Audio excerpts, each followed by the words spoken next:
It is inevitable that we are going to have battleground between His Excellency the DP and His Excellency the President.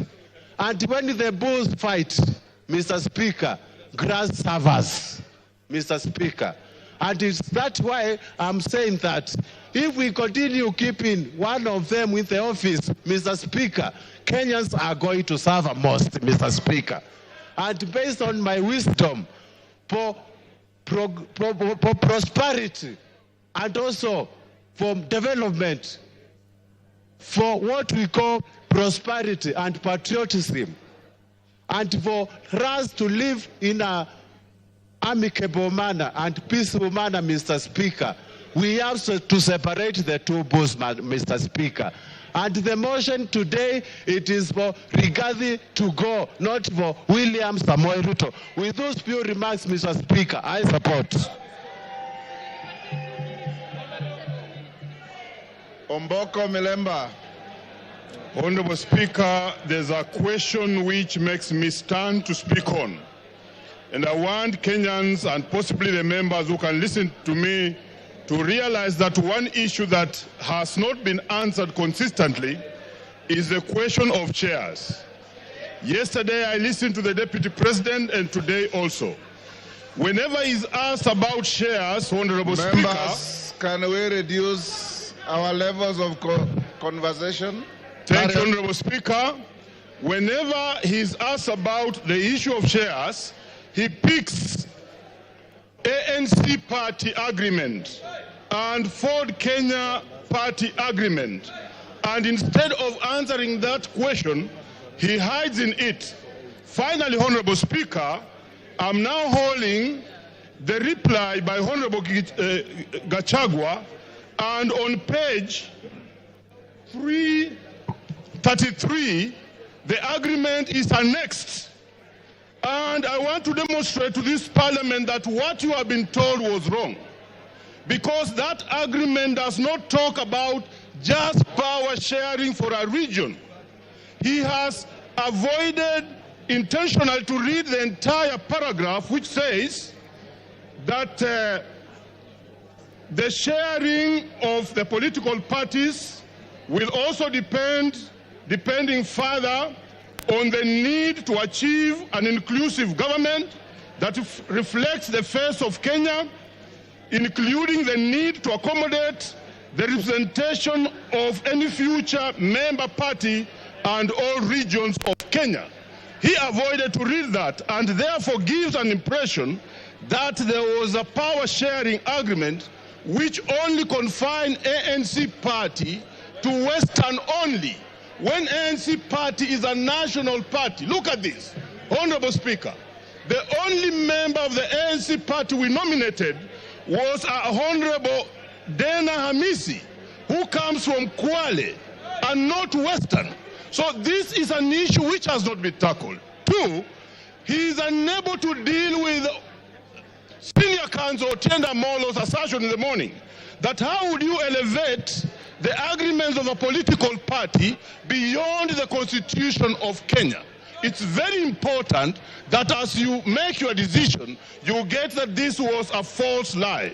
Finally, Honorable Speaker, in all this we have seen all the techniques of card stacking, of propaganda, which include card stacking, emotional appeal, branding, and that's why we have seen the name of the president being dragged in this matter today. I think the motion on the floor is for the makanga, it's not for the driver. Thank you, Honorable Speaker. I support. I have been advised by the mover that Lillian Kogo will take 2 minutes and Kaluma 8 minutes instead of 10. Lillian Kogo. I thank you so much, Honorable Speaker. And I want to thank all the members who have contributed to this motion. I rise to support. I had not given my voice to it, but Honorable Speaker, as you were speaking earlier, Honorable Speaker, I believe the Honorable Deputy President of the Republic of Kenya was following the proceedings of this House. And one of the matters, Honorable Speaker, that came out so clearly, Honorable Speaker, was the insult on women, Honorable Speaker. women form a substantive position in this country's national development, Honorable Speaker. And Honorable Speaker, I expected that when the Deputy President came to this House, he was going to address this matter on a special way, Honorable Speaker. But I did not listen. I did not hear him. I did not hear the Deputy Speaker say when, where, how. The Deputy President, sorry.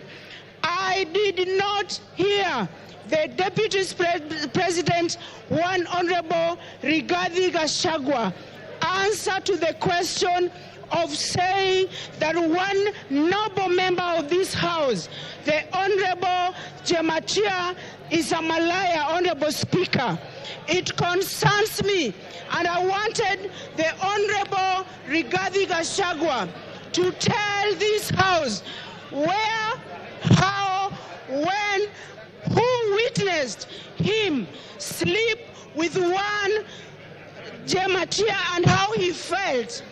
We wanted to know, because we are not going to allow women to be used with derogatory language moving forward, Honorable Speaker. It is nobody's choice to be a Malaya. These are mothers. It is nobody's choice to be a Malaya. These are our sisters. It is not... Time up. Peter Kaluma. Peter Kaluma.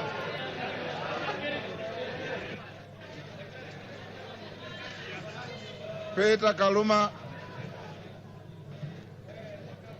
Honorable members.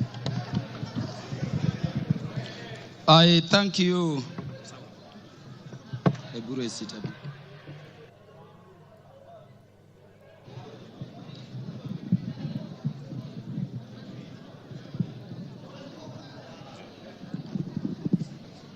Yeah, Honorable Speaker, I thank you in a very special way. Honorable Speaker, I have this benefit of speaking after listening both to the mover of the motion and to the Deputy President, who is the subject matter of this motion. And so, Honorable Speaker, I can look at it from all perspectives.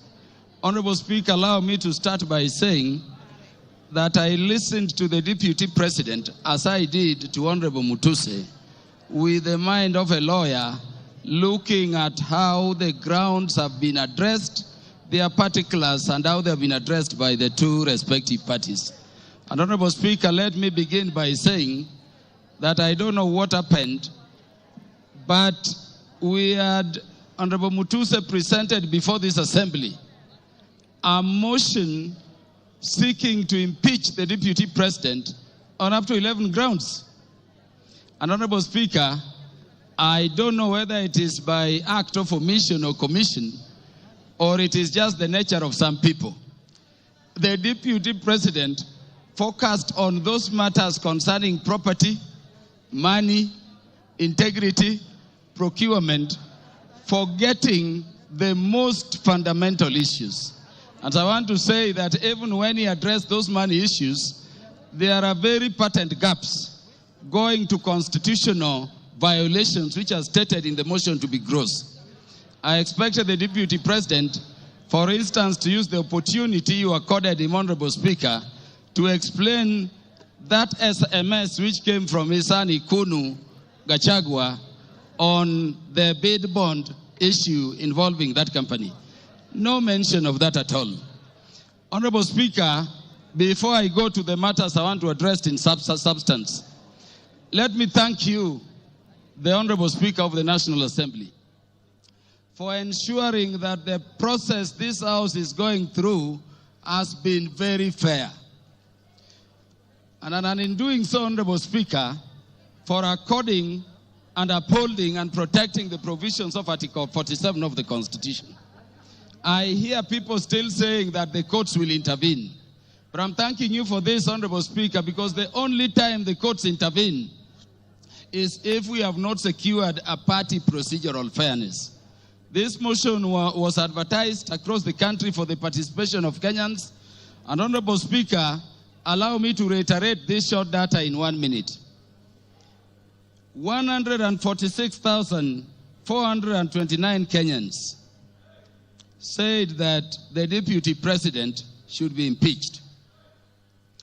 And that, Honorable Speaker, constitutes 65.11% of the people of Kenyans.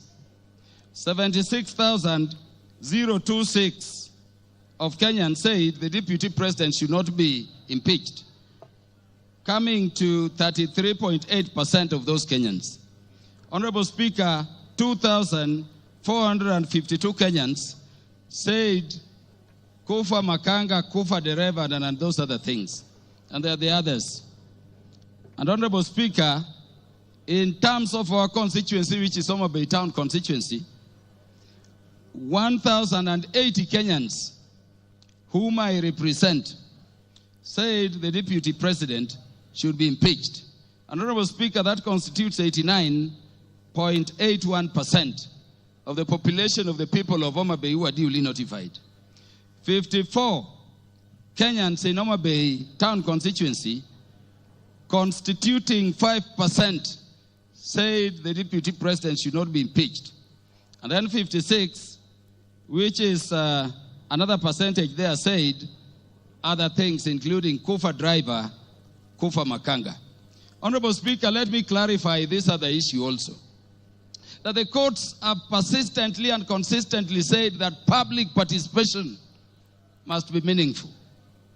If public participation should be meaningful, and Honorable Speaker, you made it so open at the county headquarters involving all constituencies, and then all constituency offices remained open on that day, and you notified it to the public, Honorable Speaker, following that order of court, then really there is nothing much for us to continue debating here. If public participation is to be meaningful, then the Kenyans have spoken, and as their representatives, we can only give meaning to what they say during public participation by securing what they have said, which is that the deputy president should be impeached. Honorable Speaker, because I'm running fast, let me say that this constitution has been termed a living document. And Honorable Speaker, if you look at ground one, people take it lightly. But Honorable Speaker, the idea of the unity of our nation has been the one thing which has been disturbing the people of Kenya in terms of being a nation for very long. Honorable Speaker, allow me to read the preamble of the Constitution. And this is what it says. We, the people of Kenya, proud of our ethnic, cultural, and religious diversity, and determined to live in peace and unity as one indivisible, sovereign nation. When the Kenyans were making this constitution, they identified the need for unity as one people, as one thing they had to deal with. Honorable Speaker, I request the members to look at Article 4, Sub-Article 2 of the Constitution. It says Kenya is a multi-party democratic state founded on the national values and principles of governance under Article 10 of the Constitution. And Honorable Speaker, people have said so many things about this Constitution. But let me say today, before this House, Honorable Speaker, that Article 10 of the Constitution, if this spirit has a soul, if this Constitution has a spirit, then you can only find it in Article 10 of the Constitution. At Article 10, Sub-Article 2, those national values which were identified by the people of Kenya during constitution making as the things which Kenya needs to address are the following, Honorable Speaker. Patriotism, national unity, sharing and devolution of power, the rule of law, democracy and participation of the people, human dignity, equity, social justice, inclusiveness, equality, human rights, non-discrimination, and protection of the marginalized. Honorable Speaker, at the very heart of a nation is equal ownership and equal sharing in the resources of the nation. It cannot be therefore, Honorable Speaker, that a state officer at the level of the deputy president is singing to other Kenyans how they are shareholders and they don't belong to this country. And Honorable Speaker, it saddens me that having given him the opportunity, the Deputy President did not proffer a defense. The Deputy President did not offer an apology, but the Deputy President said other people are also doing it. Honorable Speaker, let me say an impeachment motion proceeds in personam. It proceeds against a specific person. You may say Kufa Dereva, Kufa Makanga. Give him 1 minute to wind up. Wind up, Kaluma. Thank you. Honorable Speaker, it does not matter. This motion we have is against a person. You cannot have a motion for impeachment against Kaluma and somebody. Those who are saying Kufa driver, Kufa Makamba, bring the driver and we will also consider it on the merit. And on account of that, Honorable Speaker, this person must go. Honorable Speaker, in the few seconds remaining, let me say that when Westgate came under attack, I lost a cousin in the name of Jackton Port. He was the first one to be shot there. When Garissa University came under attack, Honorable Speaker, I lost Solomon Oludo from Marindi, a son of our land I educated at Ubiero Primary School. Honorable Speaker, we have no problem holding the security apparatus of the nation, to account. But Honorable Speaker, we cannot have a situation where you talk that recklessly in public about our national intelligence service being dysfunctional. For a state which is permanently under terror, target and attack. And by the way, in the Security Committee, each minute, we are fighting terrorists. You cannot speak that way and come back and say it is normal. Honorable Speaker, how can you be a principal assistant to the president when each time the president leaves the country, you are organizing rallies to incite ethnic animosity against your own government? Honorable Speaker, how can you be a principal assistant to His Excellency the President when the President is having a press conference in Nairobi and you are having a separate one instead of standing with him to calm the nation from Mombasa to say that the President, in fact, there is a problem and is a dysfunction in government?